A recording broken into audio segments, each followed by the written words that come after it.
사랑하는 하나님 감사합니다. 주님이 사랑하시는 교회로 우리를 인도하셔서 하나님께 예배하게 하심을 감사합니다. 하나님께서 예배 가운데 우리의 심령과 우리의 마음과 우리의 영을 받으시고 하나님의 놀라운 사랑과 은혜를 우리 안에 부어 주시옵소서. 말씀을 통하여 깨닫게 하여 주시고 하나님 신 기도의 제목들 우리가 믿음으로 간구할 때 응답하여 주시옵소서. 오직 이 시간에 주님만을 바라보게 하시고 주의 음성을 들을 수 있도록 성령께서 주관하여 주옵소서. 감사하며 예수님의 이름으로 기도합니다. 아멘. 찬송가 191장 찬양하겠습니다.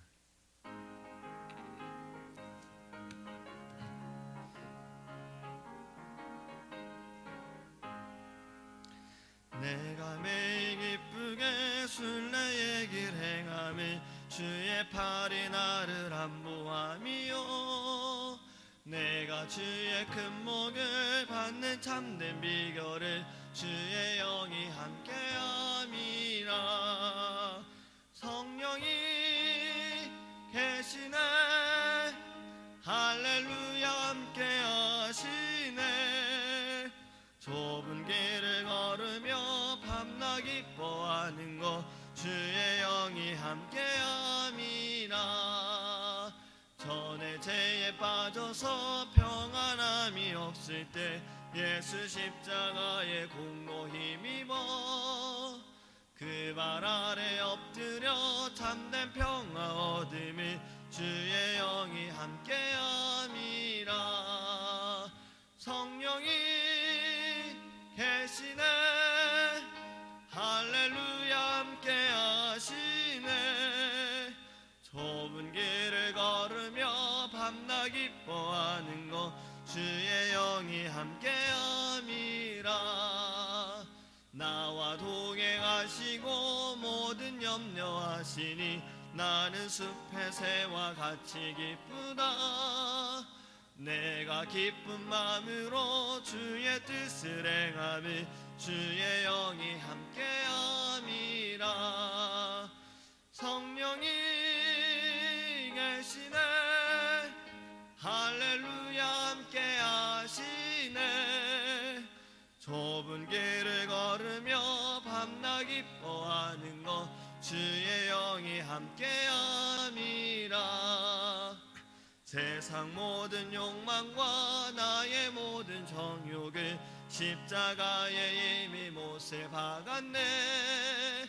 어두운 밤이 지나고 무거운 짐 벗으니 주의 영이 함께함이라. 성령이 계시네 할렐루야 함께하시네. 좁은 길을 걸으며 밤낮 기뻐하는 것 주의 영이 함께함이라. 아멘. 하나님의 말씀 창세기 30장 25절에서 29절 말씀 함께 보겠습니다. 구약성경 44페이지입니다. 창세기 30장 25절에서 29절입니다. 라헬이 요셉을 낳았을 때 야곱이 라반에게 이르되 나를 보내어 내 고향 나의 땅으로 가게 하시되 내가 외삼촌에게 일하고 얻은 처자를 내게 주시어 나로 가게 하소서. 내가 외삼촌에게 한 일은 외삼촌이 아시나이다. 라반이 그에게 이르되 여호와께서 너로 말미암아 내게 복 주신 줄을 내가 깨달았노니 네가 나를 사랑스럽게 여기거든 그대로 있으라. 또 이들의 내 품삯을 정하라. 내가 그것을 주리라. 야곱이 그에게 이르되 내가 어떻게 외삼촌을 섬겼는지 어떻게 외삼촌의 가축을 쳤는지 외삼촌이 아시나이다. 아멘. 할렐루야. 유년부 아이들을 보면 재미있는 모습들이 좀 있어요. 그 가운데 하나가 자기가 한 일을 좀 알아달라라고 하는 모습들이 있습니다. 대부분의 아이들이 그렇습니다. 무언가를 아이들이 하고 나서 그것을 했다고 와서 꼭 이야기를 합니다. 유년부 예배를 시작하기 전에도 시키지 않았는데 아이들이 의자를 막 정리를 해요. 그리고 와서는 이야기를 합니다. 전도사님, 제가 의자를 다 정리했어요. 꼭 이렇게 알아달라라고 이야기하는 이들이 있어요. 가끔은 주일 예배 이제 마치고 한 오후쯤 돼서 부모님들이 오후 예배를 드릴 때 아이들이 막 이제 놀 때가 있어요. 근데 이제 제 사무실에 와서 놀기도 합니다. 이제 가보면은 아이들이 책상 위에다가 커피를 이렇게 딱 타놔요. 그리고 전도사님 제가 커피를 타놨어요 라고 이야기를 합니다. 처음에는 의심스러운 거예요. 이게 맛이 있을까? 무엇으로 아이들이 탔을까? 장난을 치는 건 아닐까? 그렇게 의심을 하면서도 아이들의 그 생각에 그냥 마십니다. 아이들이 알아달라고 얘기하는 거예요. 지금 내가 무엇을 했는지 좀 알아달라고 이야기를 합니다. 그리고 칭찬받기를 원하는 거예요. 오늘 본문의 말씀도 보면 야곱이 삼촌에게 이제 고향 땅으로 떠나겠다라고 말을 하면서 자신이 얼마나 일을 했는지를 이야기를 합니다. 그러면서 이러한 표현을 두 번이나 합니다. 26절에 내가 외삼촌에게 한 일은 외삼촌이 아시나이다. 29절에 내가 어떻게 외삼촌을 섬겼는지, 내가 어떻게 외삼촌의 가축을 쳤는지 외삼촌이 아시나이다. 야곱의 이 말에는 몇 가지를 생각해 보게 됩니다. 첫 번째는 자신이 얼마나 삼촌을 위해 일을 했는지 이미 삼촌이 알고 있지 않느냐라고 말하는 거예요. 나는 내가 일한 것에 대해서 창피할 것도 없고 주눅들 것도 없고 나는 이것에 대해서 아주 자랑스럽게 당당하게 말할 정도로 나는 그만큼 열심히 일했다라고 말합니다. 나는 큰 소리 쳐도 될 만큼 나는 열심히 일했다라고 말하는 거예요. 그것도 나는 어떤 보상도 받지 않고 처음에 약속한 것을 지키기 위해서 일을 했다라는 거예요. 사랑하는 여인을 갖기 위해 7년을 일했는데 외삼촌이 이것을 속여서 또 나는 7년을 더 일했고 이미 받았지만 그래도 나는 일을 했다라고 그는 말하고 있는 겁니다.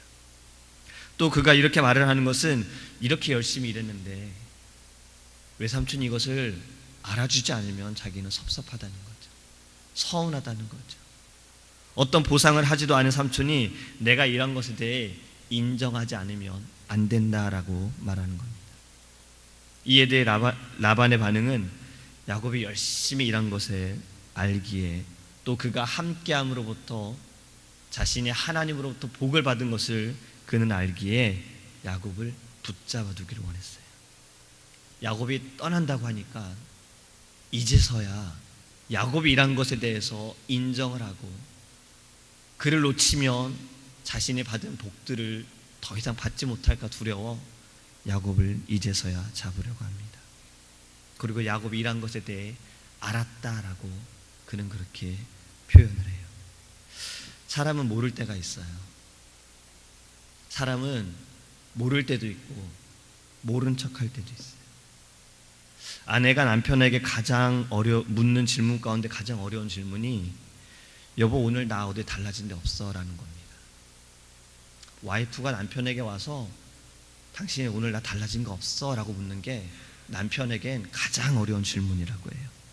머리 스타일이 달라지거나 옷이 달라지면 그래도 어느 정도 알아볼 텐데 매니큐어 색깔을 바꾸고 귀걸이를 바꾼 것에 대해서 아내가 물어보면 남편은 모를 수도 있다는 거예요.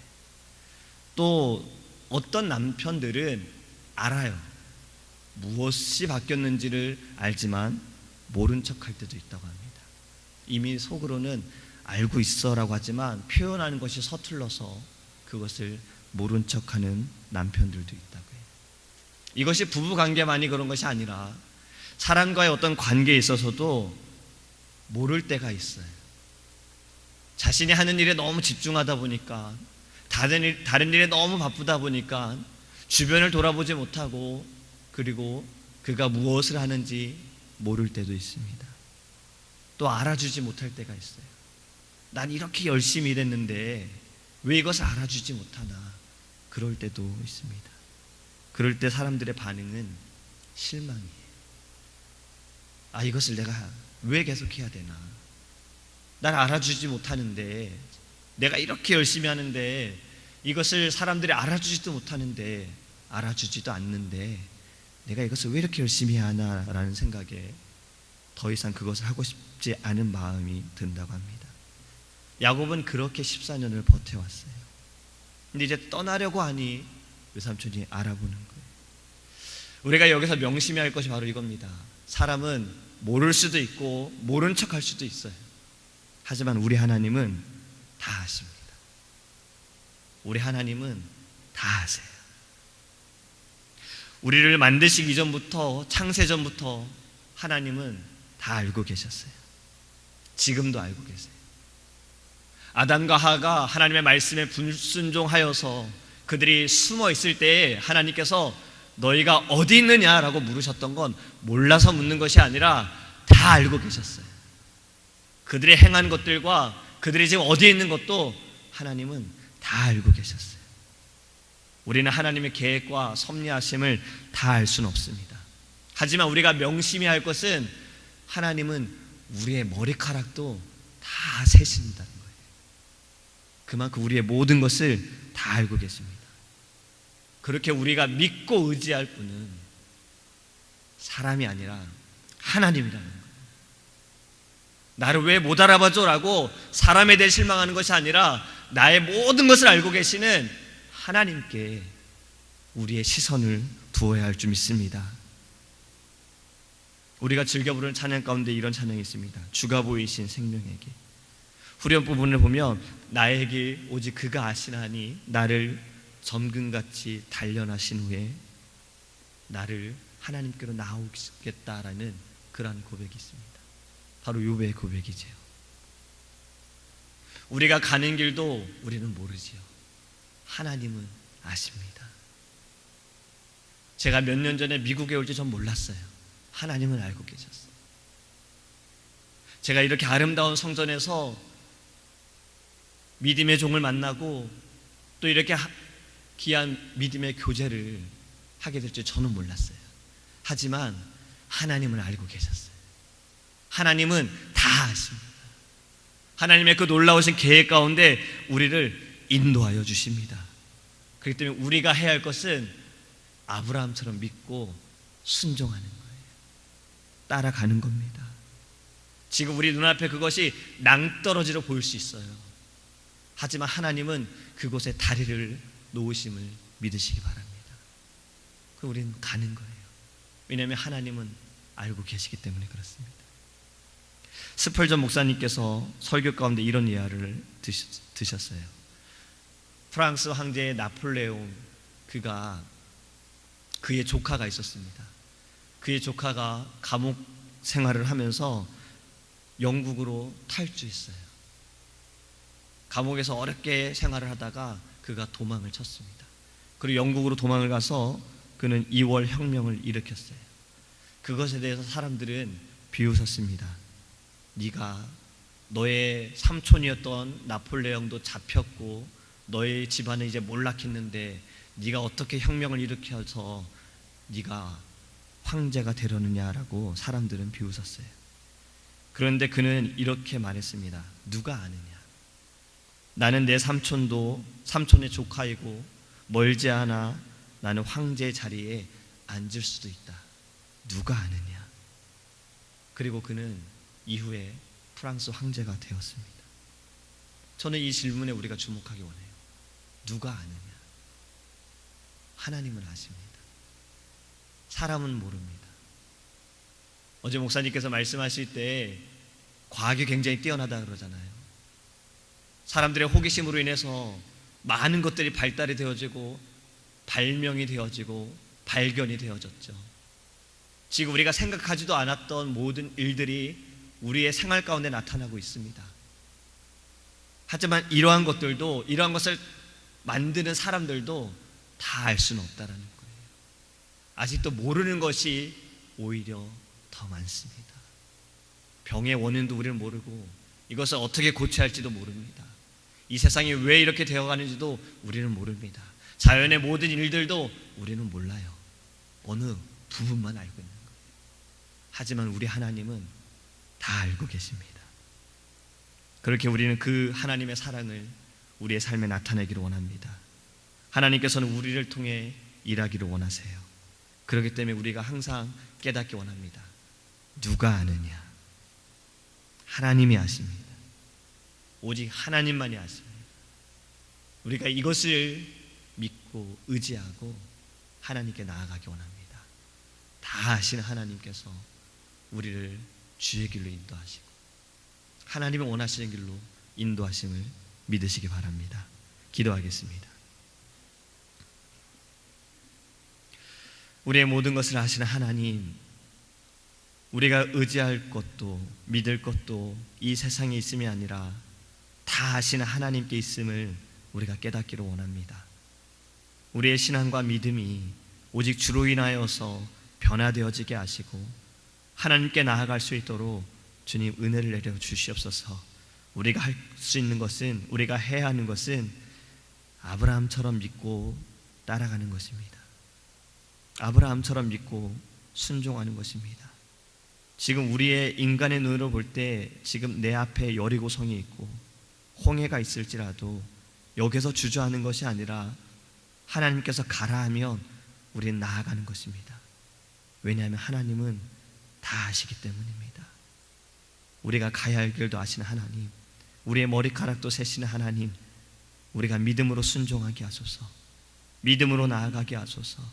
연약한 우리의 믿음이 말씀 가운데 담대해지고 강하여져서 하나님을 영화롭게 하고 하나님을 기쁘게 할 수 있도록 주님 은혜를 내려 주시옵소서. 오늘 하루도 우리가 어느 곳에 있든 어느 자리에 있든 누구를 만나든 다 아신 하나님만을 바라보고 우리가 승리할 수 있도록 성령께서 인도하여 주옵소서. 감사하며 예수님의 이름으로 기도합니다. 아멘. 주기도문 하시겠습니다. 하늘에 계신 우리 아버지여, 이름이 거룩히 여김을 받으시오며 나라의 임하옵시며 뜻이 하늘에서 이룬 것 같이 땅에서도 이루어지이다. 오늘날 우리에게 일용할 양식을 주옵시고 우리가 우리에게 죄 지은 자를 사하여 준 것 같이 우리의 죄를 사하여 주옵시고 우리를 시험에 들게 하지 마옵시고 다만 악에서 구하옵소서. 대개 나라와 권세와 영광이 아버지께 영원히 쌓나이다. 아멘.